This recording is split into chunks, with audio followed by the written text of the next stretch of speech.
Jamwale mon bandiraɓe tedduɓe yeɓiyankoɓe Pindi TV min calmini on ɗo mbawɗon wonde dunde babade mande kala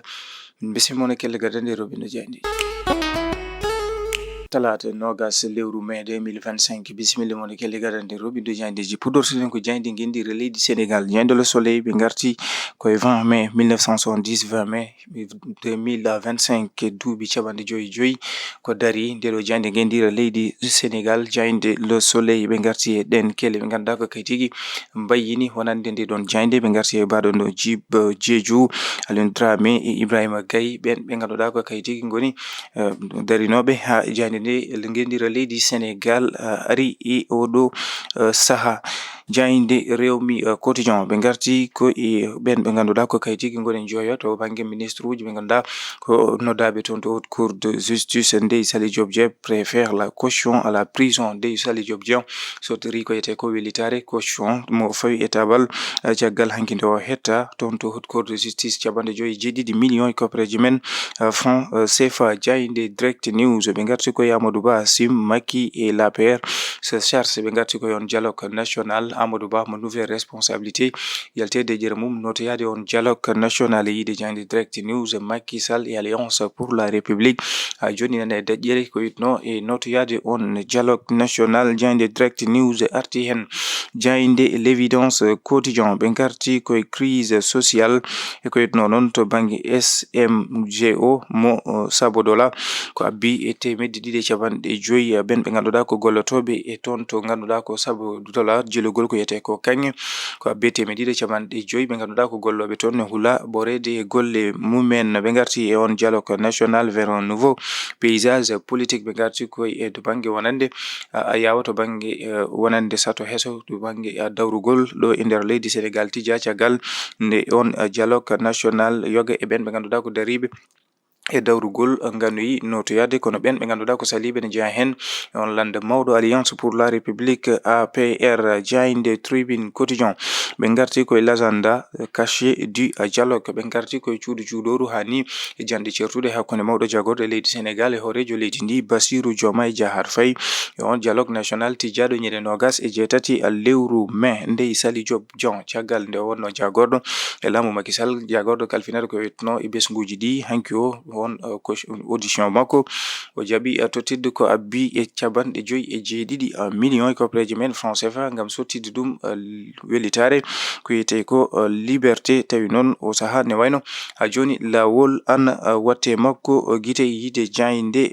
tribune jayde le point ɓe garti koye libération sous contrôle judiciaire après le versement d'une caution de 57 millions de Saly Diop Dieng on jagorɗo caggal hanki nde o hettono e ballal haute cour de justice o yaltini ko abbi capanɗe joyi jeeɗiɗi millions gam sottirde ɗum wellitare le point artu hen kono ɓe garti e Birane kam Ngom e Ismaïla Ngom ɓen ɓe ganduɗa ko kay tigui goni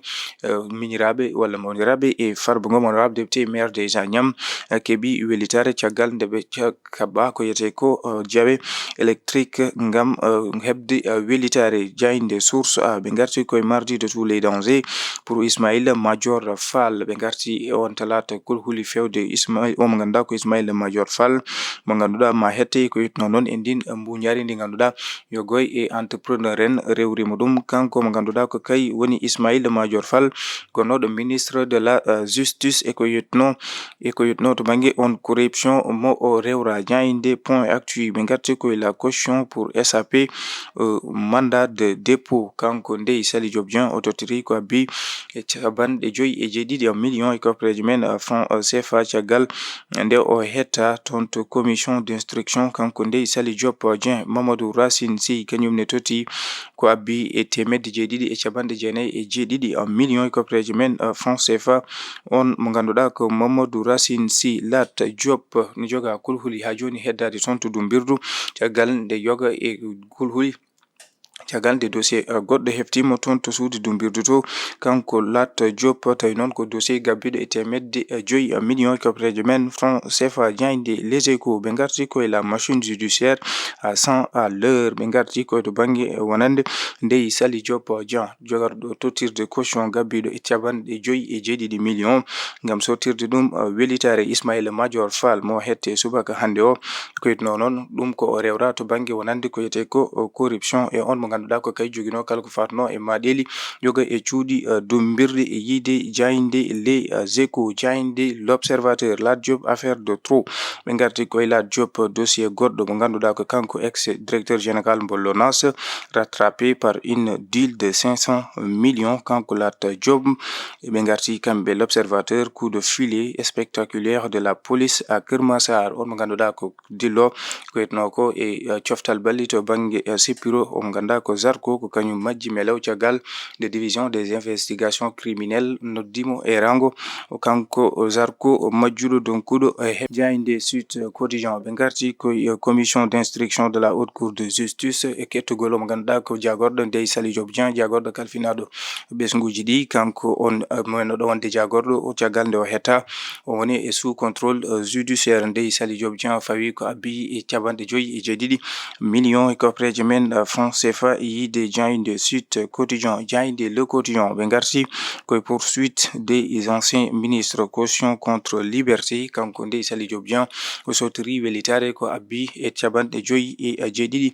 millions e koppeje men francs CFA yiide ɓen ɓe ganduɗa ko kayitiji woni jayinde Le Quotidien ɓe garti e Pape Malick Ndour niɗo laamu ngu nde waɗata transparence to banggue wonande faggudu leydi Sénégal wawde bayyinde ɗum ngam ko wiyete ko jamɗingol hani e to banggue wonande hoolare fewde e ɓesguji leydi Sénégal ko witno noon e to banggue wonande faggudu leydi Sénégal jayde Le Quotidien arti hen bandiraɓe tedduɓe heɓiyankoɓe Ayaw Pindi TV